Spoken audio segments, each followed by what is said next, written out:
Prehistoric Australia was pure nightmare fuel. Lock in. Just like how everything is bigger in Texas, everything is deadlier in Australia. Mostly the nature. And why is that? Because it's like a big f***ing island in the middle of the ocean, like far away from everything else. Like when we watched that one f***ing Coyote Peterson video and they were talking about snails that have the venom to kill like 40 people that just are around Australian beaches. I'm like, why the f would I ever want to go to Australia? Australia isn't real? It is. As it's home to a highly disproportionate... Yeah, dude. Where's the snail? Is it not on this? Wow, it's not even f***ing on this. Oh, right, no, it's right there. Marble cone snail. Box jellyfish, great white sharks. What is a cassowary? That's a 7 out of 10 deadly scale. That bird could kill you. Having more venomous species than all but 2 countries. Yet, it takes the cake when only considering venomous... What's the U.S.? The U.S. is 20 and 30, but I also think that's just because the U.S. is massive. The more Midwest you go, I feel like the more dangerous it is. Yet, it takes the cake when only considering venomous animals that are fatal to humans. On top of this, it is home to 20 of the 25 most deadliest snakes in the world, including all of the top 11. And it's the native country of one of the only birds known to occasionally kill humans. I would murder that thing. It has no arms, and it's smaller than me. This fucking thing attacks me, I'm hopping on its back and fucking going boom, and both of his legs are snapping, and then I'm choking him to death. Known to kill humans by slashing blows of the feet. Oh, of its feet. Oh, wait. It goes... and fucking claws your like face off with its feet. Its innermost 3 toes have bear-like claws, and they can run 31 miles an hour. Meanwhile, you also have the classics like the saltwater crocodile, great white shark, spiders, and potent jellyfish. And in case you needed a little more proof that Australia really is the land of... Genuinely, what is that guy's name again? What is this guy's name again from River Monsters? Jeremy Wade. Jeremy Wade is on the top 3 list of most badass people to have ever graced this earth. And I'm so serious. You, chat, if you sit there and go, wow, I, couldn't go to Mars and I couldn't experience the Roman Empire and all this other shit. At least you were alive when Jeremy Wade was alive. He caught every cool fish he could catch, and that's why his show stopped. Not because the views were bad, or it wasn't entertaining, or he was too scared. He caught everything, and so they stopped the fucking show. That's aura, dude. I've never even heard of that in a wilderness channel or show. And in case you needed a little more proof that Australia... Is that just a dog? ...really is the land of nope, you should know that it's where some of the... Why is that? What is this? What is that? What is that? A dingo? What is a dingo? You should know that it's where some of the largest insects in the world call home, is one of the few places where pine cones can kill you, and is where the top 3 largest wildfires in the 21st century took place. The list could go on, but you get the idea. So it may be hard to stomach the... Crocodonky? Dude, if the crocodonky was a thing, that would be my favorite animal. And I'm not talking about the fact that it used to be home to dinosaurs, but rather giant monitor lizards and terrestrial crocodiles, just to name a couple.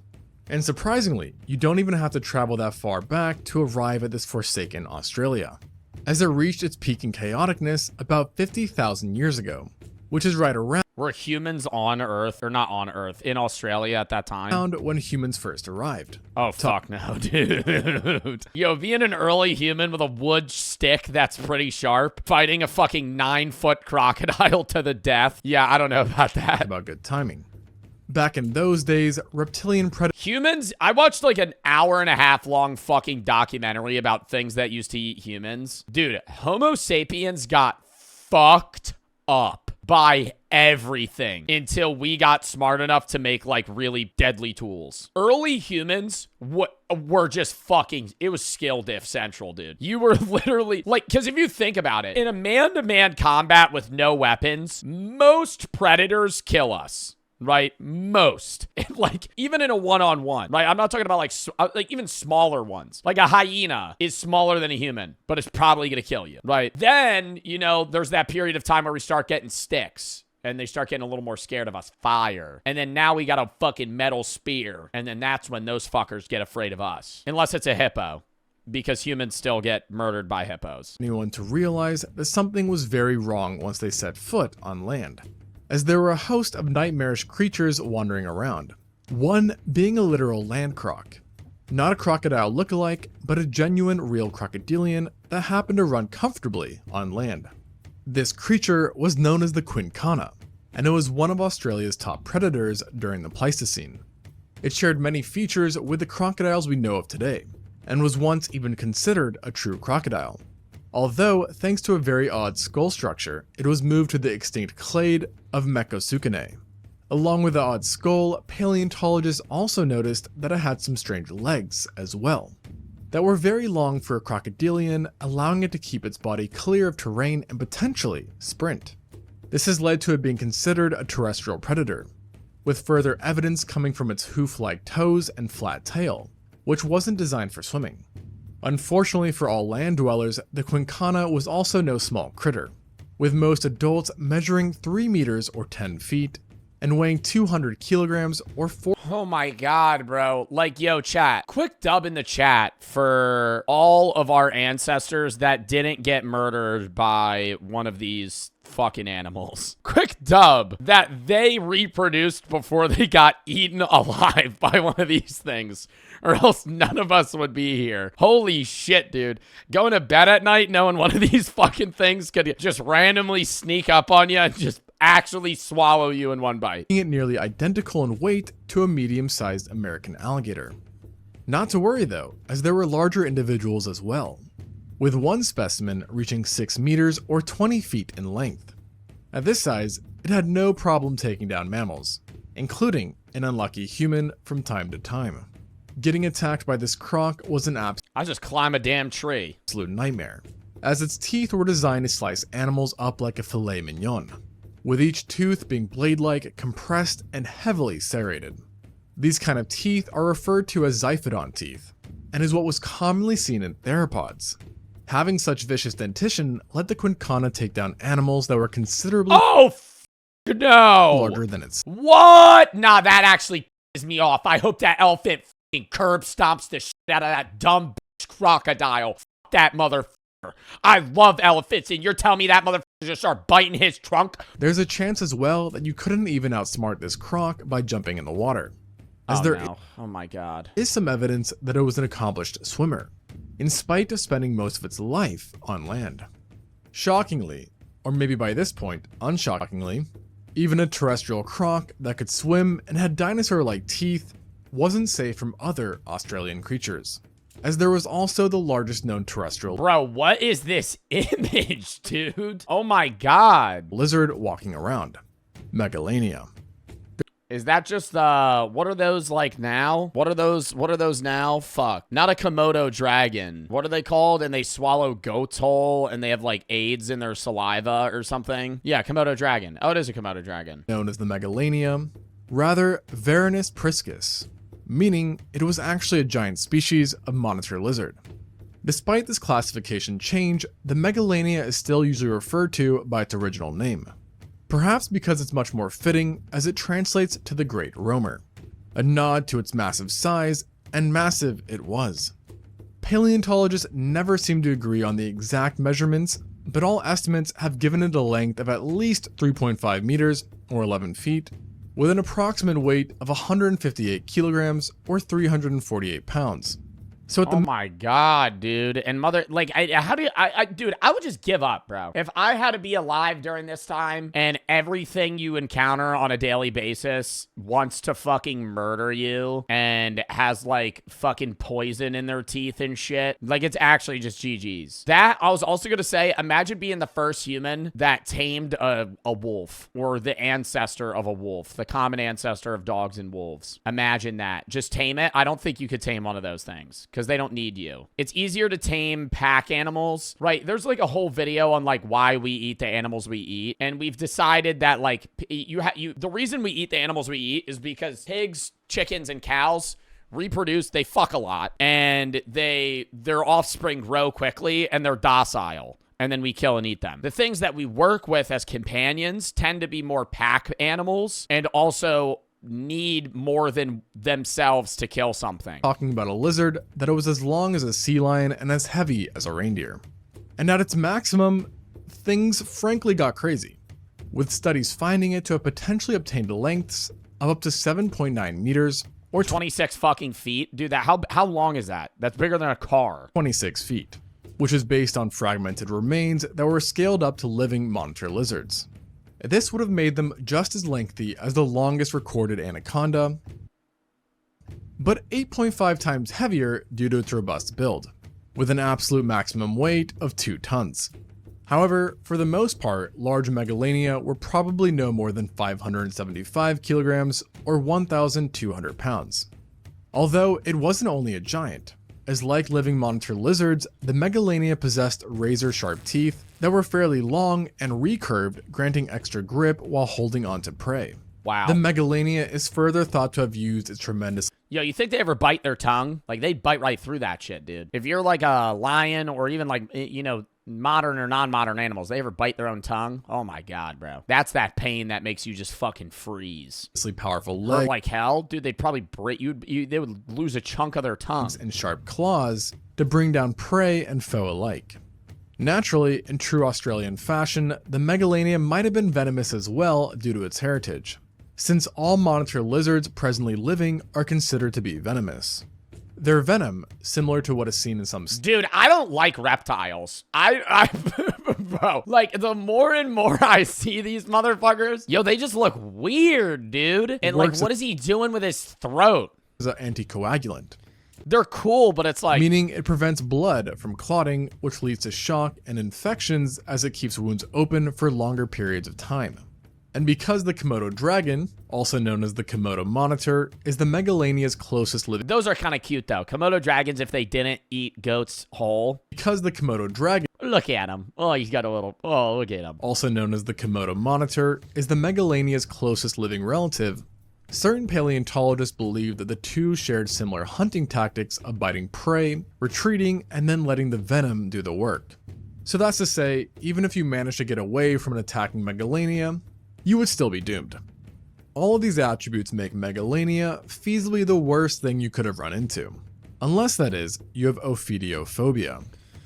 Oh my god, and he's gonna be like, there was a snake in ancient Australia that was 145 feet long and would actually just fucking stick its tail up your ass and split you in two like you were a fucking apple. I hate to be that guy, but this thing was the real fucking killer in ancient Australia. In this case, your mortal enemy back then would have been Wambi. What the fuck is that? This name may not sound like much, but it should strike fear into any who hears it, as it belongs to a now extinct giant serpent that lived right alongside both the Quinka and Megalania. This snake is unlike any we know of today, for it belonged to a family of now extinct snakes known as the Matsoidae. Snakes from this family were primarily characterized by somewhat inflexible primitive jaws and giant sizes, with the Wambi being one of the biggest. It didn't quite reach the length of the longest living snakes of today, Okay. but came awfully close, with the larger specimens having a length of 6 meters or 20 feet, equivalent How long is a school bus? to a large Burmese python. Luckily for us, the Wambi did break the Australian trend of possessing venom. Nevertheless, its size still rendered it a potent killer, who might have hunted in a very similar That's scarier to me. If a snake doesn't have venom, that means it's really good at killing things. Like, venom is just like kind of a cheat code where it's like you might be smaller than the animal you're killing, but I'm just gonna bite you and then wait for you to die. Versus a snake that doesn't have venom and is just able to fucking kill you. Like, most venomous snakes can't kill you without their venom, right? Like, they're not big enough or strong enough or scary enough, right? fashion to the extent constrictor snakes, which is to say, by using ambushes near bodies of water to strike unsuspecting prey that were then And squeeze you to death? Fuck. killed by tightening its muscles and squeezing the animal so hard that blood couldn't reach their brain or heart, thus incapacitating them. Afterwards, though, is where things got different, because as mentioned, the Wambi had an inflexible and somewhat smaller head. Yo, and watching a snake eat an animal whole, and then you look at their body, and there's just a lump, and the snake starts going like this. and you watch it like move down into their mid region. Oh, Head we're just gonna crap out its carcass. Couldn't swallow prey whole. This may sound like a good thing for prey, but in reality, it just Oh my god, does it just keep biting you? made the snake more nightmarish. As to make up for this inability, it would simply use its sharp teeth and powerful body to tear chunks off prey, sometimes even disemboweling them. Such an unpleasant way to go out may have been more common for early Australians than being preyed upon by the Megalania or Quinka, as one study found that in some indigenous populations today, snake attacks by constrictors are a common cause of death. By now, it would be reasonable for you to wonder how any mammal could survive living with so many reptilian horrors. And the answer is, the mammals were just as crazy. Best exemplified by the Thylacoleo. This mammal is best known for its immense size, with adults being the largest known mammalian predators to ever live in Australia. On average, specimens were about the same size as a European Bigger than a jaguar? boar, while the largest Thylacoleo were on par with fully matured female lions and tigers, with whom it also shared a few characteristics. Yet, this was no feline. Far from it, actually, as the Thylacoleo was really a marsupial mammal that is most It was a koala! closely related to the koala. And like the koala, it's thought that the Thylacoleo This motherfucker ain't scary, dude. Come on. had a smaller brain. However, in its case, a smaller brain was a huge advantage, as it gave the skull more space for extremely dense muscles and wide, sturdy bones. That ultimately led to the strongest bite, pound for pound, of any known mammal. It's been estimated that a medium-sized Thylacoleo was capable of biting with the same force as a lion 2.5 times its size, leading Bro, I never get over the fact that no other animals die of old age. Every animal, predator or prey in the wild, either dies from starvation or being eaten. They might die of wounds, but that's from being attacked or having a disease or something. They never live a long life, right? Maybe bears, right? I'm trying to think. There's not many animals where it's like they live a long life and like chill. Bears. Paleontologists suspect that this marsupial was capable of taking down big-bodied prey. Turtles have the worst life, literally, dude. They gotta chill in a shell and everything wants to eat them and their only mechanism is the fucking shell. That were 15 times heavier, like to help keep them alive, than itself. And it likely did so in an Cats and dogs die of old age. Bro, I'm talking about things that aren't associated with humans. Any animal in your woods right now, right? Or jungle or desert, wherever you live, right? Just think of the animals in your woods. They are A, starving to death, or B, getting eaten. Those are the only ways they're dying. Extremely unique fashion, thanks to its dentition, which consisted of large incisors that were similar to the elongated canines seen in other mammals. Furthermore, it boasted giant premolars that almost resembled flat blades. Together with its powerful muscles, these bizarre teeth worked wonders, killing animals by piercing deep into the Worms need food too? Yeah, and they can eat other shit. Flesh with the incisors, while the premolars severed the poor animal's windpipe, spinal cord, and arteries, causing all sorts of fatal problems. This mode of killing was so efficient that researchers think it took less than a minute for this marsupial lion to kill large prey. Wow. While the same task for an African lion can take up to 15 minutes or more.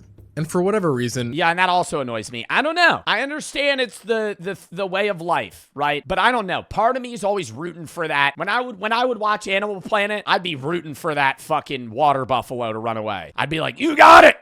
Push! And then they get away, but like their intestines are falling out of their stomach, and it's like, okay, they're just gonna die. If its bite didn't do the trick, the Thylacoleo had lethal claws as well. On each of its front feet, there was a single large retractable claw that was attached to semi-opposable thumbs. This implied it can move these claws around with ease and dish out killing blows if needed. These additional weapons were also hooked, leading to the idea that Thylacoleo was a climber who possibly dragged kills up trees like leopards do. Climbing further because we were prey. I don't know, dude. Something I also it makes more I don't like the idea. I used to take pictures with the fish that I caught, right? But I think it makes more sense to me to take a picture of a fish you caught than a picture of a deer you shot, because it's way less impressive to me.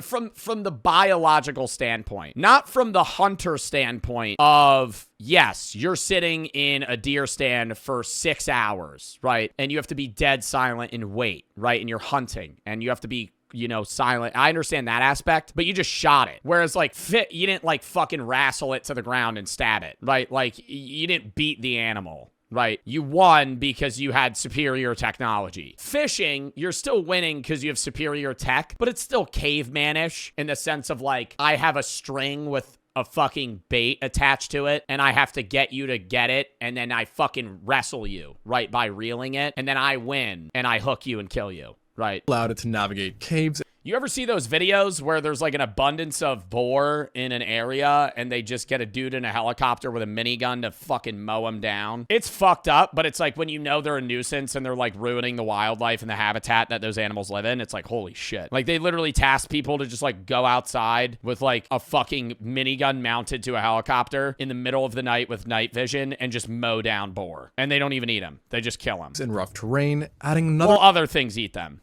but layer of complexity to this already overpowered marsupial.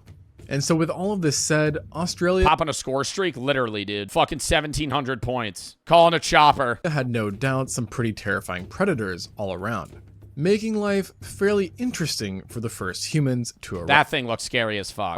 And for them, they wouldn't even be able to find peace around the herbivores. As in response to biological killing machines, the herbivores got pretty ferocious themselves. A good demonstration of this is the Diprotodon, an extinct marsupial. Yo, you already know his mating call is like...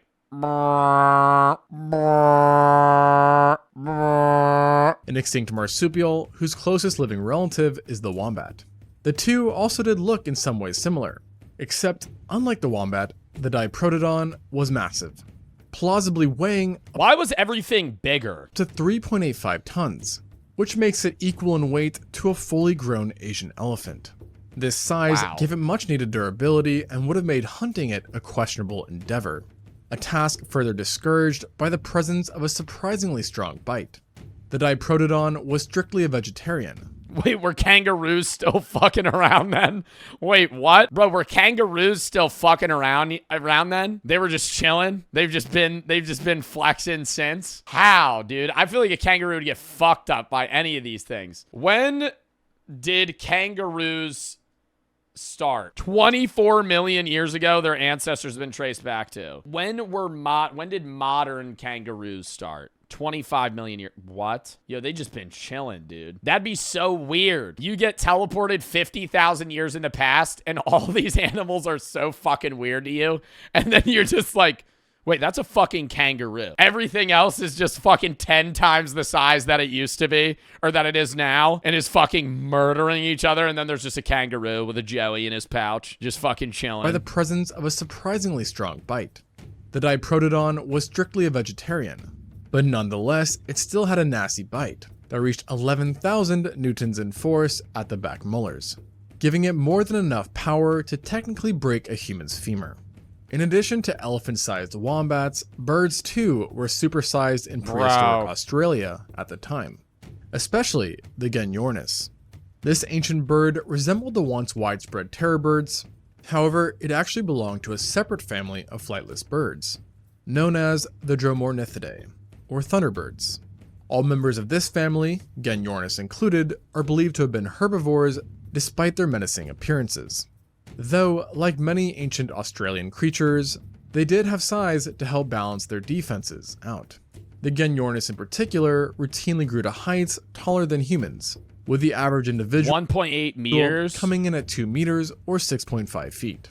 Moreover, this bird... Could you kill that? Fuck no, dude. Any of these animals that they've shown in this video, I'm dying to. Bird had giant, robust bones that gave it durability and heftiness, resulting in it weighing a full quarter. Okay, this looks like the archaeologists fucked something up here. This doesn't look right. This skull right here looks like they wedged like a different animal's skull on something else. This just looks odd. This looks like a big human skull that they just put like buck teeth and like another face on top of. Bones that gave it durability and heftiness, resulting in it weighing a full quarter of a ton. And if its size wasn't enough of a deterrent, The Ganynornis could always use its beak or sharp claws to ward off predators that got too close. By now, it should be obvious that ancient Australia was the last place. Bro, they just keep showing kangaroos, bro.